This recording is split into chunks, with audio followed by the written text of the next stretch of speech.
Hi guys, is it too early for Hero of the Week? Well, maybe it's a little bit early for Hero of the Week, but Zoe Gardner, who I had the pleasure of speaking to recently, was on Sky News telling the truth about the situation when it comes to small boats and immigration.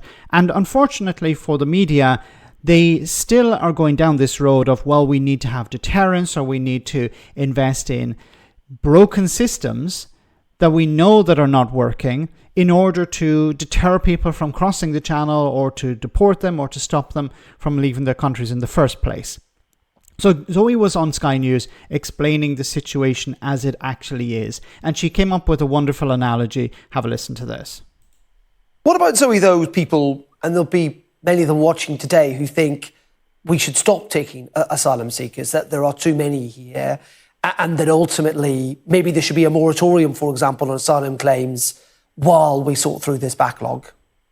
Well, I'm afraid that's just not realistic, because if you say we're not going to process any more claims... Why is it not realistic? Well, people just need to find protection. They do. We've seen the horrors that are taking place in the Middle East, in Sudan, in Eritrea. These are the key countries people are coming from. The UK has a colonial history. That means that we have ties with countries all over the world. We will always be a destination for immigration, and we have an aging population that needs immigration. I just want to stop there for a moment, and she's completely correct. This is something that's never brought up. The colonial past of the United Kingdom. Britain travelled across the world, conquered many countries around the world, colonized around the world. And the consequence of that is that these countries have a connection to Britain. They speak the language, or they were ruled by Britain. So many of them see Britain as a destination for them. So it is not realistic. But I'm only saying we also are a democracy, and I think it's pretty clear through polling that people are not terribly happy with the levels of illegal and indeed legal migration. They want to see lower numbers, and surely in a democracy, the rights of what people want needs to be respected too. Sure. I mean, we can all vote for the tide to stop coming in, and it will continue to come in. Well said. We can vote for the tide not to come in or against the tide coming in, but it will still come in. So this idea, well, people voted to lower immigration numbers. If you actually look into the breakdown of that, you can see how, well, people don't support lower immigration when it comes to different sections of the economy. You can go through every section of the economy and you ask people, do you think we should have more foreign workers in healthcare, in agriculture? And generally people will say yes, but overall they have been sold this idea that immigration is too high and it needs to come down. And unfortunately, pretty much all the parties, with a few exceptions of course, are pushing this thing. So you're suggesting the state will not have the ability to control what the state has the ability to do is to manage the arrival of asylum seekers through regulated routes and to integrate them well into our economy and to help them and support them to become good members of our society. That is what the state has the ability to do. What the state doesn't have the ability to do is to conjure up a workforce of working age people out of the existing population in the UK. We just don't have that. And what the state doesn't have the ability to do, as we have seen by decades of failed and incredibly expensive efforts to do so, is to prevent people who are desperate from reaching our shores and seeking protection. The state could do what President Trump has attempted to do, and indeed not just there, other countries as well, either through incentives. I mean, Denmark and Sweden, for example, offer money for people to return home or to go somewhere else. The state has got different levers it could play. All I'm suggesting here is that there's clearly frustration with the system, and many feel that, whether it's Labour, Conservatives or others, are not prepared to take slightly more bold, radical action to deal with a lot of people's frustrations on migration.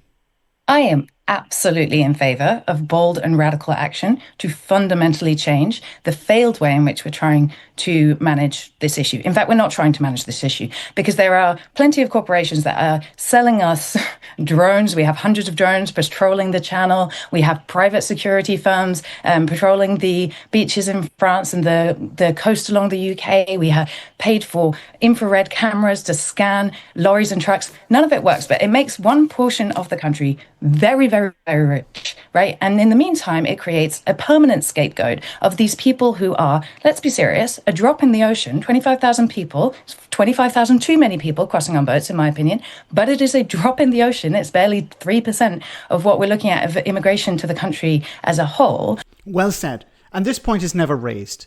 How there are certain sections of the economy benefiting greatly economically because of this. And she raised here about drones, she talked about security, and of course there are the so-called migrant hotels. Some people are making a lot of money out of this, and they would prefer not to see asylum claims processed too quickly because they would like to see their hotels or ex-hotels filled, their accommodation filled. So some people are making a lot of money out of this, while the politicians are using asylum seekers as a scapegoat. But they can be targeted as a lightning rod of hatred. So I totally agree. Radical change is absolutely needed. Okay. What I don't agree with is denying people their rights and denying reality and feeding into a racist narrative that we can just close ourselves off and become a white Britain again. I'm afraid it ain't going to happen. I'm afraid we need to deal in reality. People move. They need to move. We need people here too, and we need to manage that well. Well said. That's what's necessary. But unfortunately, the Conservatives pandering to Nigel Farage and the far right, and unfortunately the new Labour government seem to be, we need to pretend to be tough. We need to convince the public we're tough on immigration, instead of actually looking at it, looking at the reality of the situation and saying, okay, we need to bring people in, we need to create a safe route. This would stop the boat crossings. This would truly smash the gangs. And we need to integrate these people into our economies much faster. We need to process the claims quickly, deport people who have no right to stay, but integrate people who have a right to stay so that they can work, they can contribute, they can pay taxes. Pretty much every section of the economy is suffering because of Brexit. They can't get the workers they need. And if you can't get your workers, you're not going to grow your business. If you don't grow your business, you're not going to pay more taxes. And of course, the economy suffers and the exchequer doesn't have the cash it needs. And then what do we hear about? We hear about austerity. I don't understand why Labour are afraid of the concept of creating safe routes. Is it this idea that it would result in them looking weak? That Farage and others would go, oh, look, you just want to bring in all these people. These people are coming in anyway. They're going to cross the channel. They're desperate. They will pay people money to cross the channel. So why not create a safe route to destroy that business model? But instead, they're the problem. They're the scapegoat.